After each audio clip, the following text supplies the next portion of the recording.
بڑی امیدوں سے وابستہ میری ماؤں اور بہنوں، اللہ تعالیٰ نے سیدنا محمد رسول اللہ صلی اللہ علیہ وسلم کو ہمارے اور آپ کے درمیان داعی بنا کر بھیجا۔ آپ صلی اللہ علیہ وسلم ساری انسانیت کو اللہ کی طرف دعوت دینے والے بن کر آئے، اور پھر ایک خصوصی انعام اللہ تعالیٰ نے یہ عطا فرمایا کہ نبی پاک صلی اللہ علیہ وسلم کو یہ حکم دیا گیا کہ آپ خود بھی داعی بن کر جئیں اور اپنی امت کو بھی داعی بنائیں۔ داعی کہتے ہیں دعوت دینے والا، داعی کہتے ہیں دعوت دینے والا۔ اور دعوت کس کی طرف دی جائے گی؟ دعوت اللہ اور اس کے رسول کی طرف دی جائے گی۔ تو نبی پاک صلی اللہ علیہ وسلم کے ذریعے یہ ایک انعام ملا ہمیں اور آپ کو کہ خود نبی سے یہ کہا گیا کہ آپ خود بھی داعی بن کر جئیں اور اپنی امت کو بھی داعی بنائیں۔ اور یہ اتنا بڑا انعام ہے کہ اللہ تعالیٰ نے حضور اقدس صلی اللہ علیہ وسلم سے پہلے جتنے انبیاء کرام آئے سب کو داعی بنا کر بھیجا، لیکن کسی نبی سے یہ نہیں کہا گیا کہ آپ اپنی امت کو داعی بنائیں۔ تو پچھلی ساری امتیں صرف نبی کی بات مان کر اللہ کے احکامات کو پورا کرنے کی مکلف تھیں۔ ہم سے یوں کہا گیا کہ تم کو نبی کی بات مان کر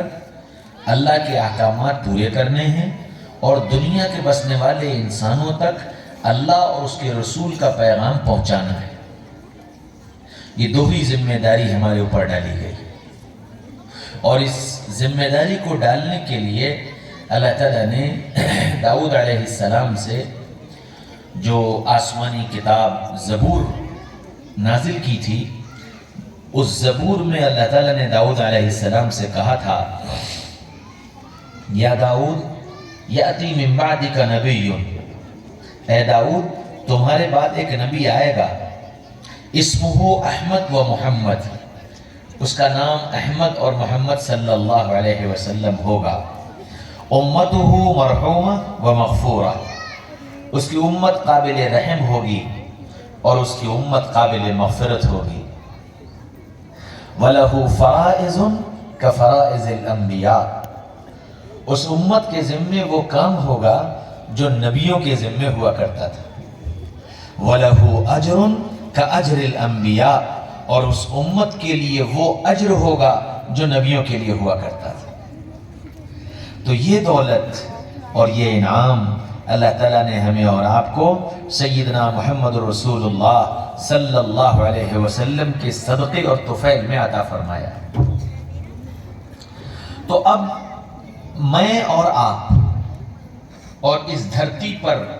ہر وہ انسان جو لا الہ الا اللہ محمد رسول اللہ کی گواہی دیتا ہے، اس کی پہلی سوچ اور پہلی فکر یہ ہونا چاہیے کہ میں دنیا میں داعی بن کر آیا ہوں، میں دنیا میں اللہ کے بندوں کو اللہ اور اس کے رسول کی طرف بلانے والا بن کر آیا، اور اس دھرتی پر لا الہ الا اللہ محمد الرسول اللہ کی گواہی دینے والا ہر شخص یہ سوچ کر زندگی گزارے کہ میں اس دھرتی پر اپنے نبی کی نیابت کرنے کے لیے بھیجا گیا، نبی کی ذمہ داری کو اٹھانے کے لیے بھیجا گیا، اور دنیا کے بسنے والے انسان جو اللہ کو بھول کر، آخرت کو بھول کر، جنت کو بھول کر، حساب و کتاب کو بھول کر، نبی کو بھول کر منمانی زندگی گزار رہے ہیں، ان انسانوں کو جہنم کی آگ سے بچا کر جنت میں لانا اور اس لانے کی محنت اور کوشش کرنا، اس کی ذمہ داری ہمارے کندھوں پر ڈالی گئی۔ اس سوچ اور فکر کے ساتھ ہم میں سے ہر مرد کو اور ہر عورت کو زندگی گزارنے کو، داعی کی شان کیا ہوتی ہے، داعی کیسا ہوتا ہے اور داعی کو کیسا ہونا چاہیے،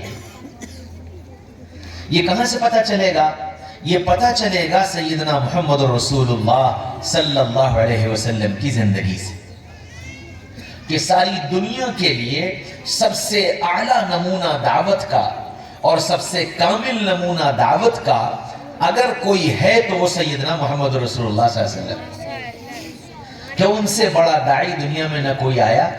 اور نہ کوئی آئے گا۔ اب نبی پاک صلی اللہ علیہ وسلم کیسے داعی تھے، اس کو جاننے اور سمجھنے کے لیے نبی کی زندگی کو سمجھنا پڑے گا کہ نبی پاک صلی اللہ علیہ وسلم نے کس طرح لوگوں کو اللہ کا تعارف کرایا اور کس طرح لوگوں کو اللہ کے دین کی طرف بلایا اور کس طرح اپنے آپ کو تھکایا اور کس طرح تکلیفوں کو برداشت کیا اور کس طرح مجاہدات کو برداشت کیا۔ ان ساری چیزوں کو جاننا بھی ہے، سوچنا بھی ہے اور اپنی عملی زندگی میں لانا بھی ہے، کہ جب ہماری زندگی محمد رسول اللہ صلی اللہ علیہ وسلم کے طرز پر آئے گی، ان کے طریقے پر آئے گی، تب ہم جا کر داعی بنیں گے، تب ہم نبی کے نمائندے بنیں گے، تب ہم نبی کی بات لے کر چلنے والے بنیں گے۔ اس لیے سب سے پہلی بات کہ ہم کو نبی پاک صلی اللہ علیہ وسلم کی زندگی معلوم ہے۔ تو اب آپ کی زندگی کیا تھی؟ آپ صلی اللہ علیہ وسلم کی زندگی کا جو سب سے نمایاں پہلو تھا وہ ایک تو بات یہ تھی کہ آپ سچے تھے،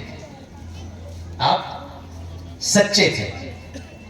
اتنے سچے کہ لوگ محمد کہنے کے بجائے صادق کہنے لگے۔ صادق کے معنی سچا۔ پتہ یہ چلا کہ داعی کو سچا بننا پڑے گا، داعی کو سچا بننا پڑے گا۔ اللہ اور اس کے رسول کی طرف دعوت دینے والا یہ سچ کے ساتھ جیے گا اور سچا بن کر جیے گا، اور یہ صداقت اس کے ہر عمل میں نظر آئے گی۔ اور اسی وجہ سے قرآن پاک کے اندر بھی اللہ تعالیٰ نے مجھے تمہیں آواز دے کر کہا، چونکہ میرے تمہارے کندھوں پر اس دعوت کی ذمہ داری کو ڈالنا تھا، تو اس ذمہ داری کو ڈالنے سے پہلے ہم کو ہدایت دی، یا ایھا الذین آمنوا اتقوا اللہ وکونوا مع الصادقین، اے ایمان والو اللہ سے ڈرو، سچے بنو، سچوں کے ساتھ رہو۔ تو پتہ یہ چلا کہ نبی پاک صلی اللہ علیہ وسلم کی جو سب سے اعلیٰ صفت تھی وہ آپ کا سچا ہونا ہے، کہ آپ سچ بولے، سچ کی دعوت دی، سچ کی گواہی دی اور سچائی کو عام کیا۔ اب یہ پتہ چلا کہ دنیا میں محمد رسول اللہ صلی اللہ علیہ وسلم سے نسبت رکھنے والا اور محمد رسول اللہ صلی اللہ علیہ وسلم کے طریقے پر زندگی گزارنے والا کچھ بھی ہو سکتا ہے لیکن جھوٹا نہیں ہو سکتا، کیونکہ نبی یہ بتا کر کے گئے ہیں کہ تم سچے بننا اور سچوں کے ساتھ رہنا، اور تم میری پیروی اگر کرنا چاہتے ہو تو میری شان صادق ہونے کی ہے کہ میں سچا بن کر جیا اور سچا بن کر رہا اور سچا بن کر دنیا سے گیا۔ دوسری صفت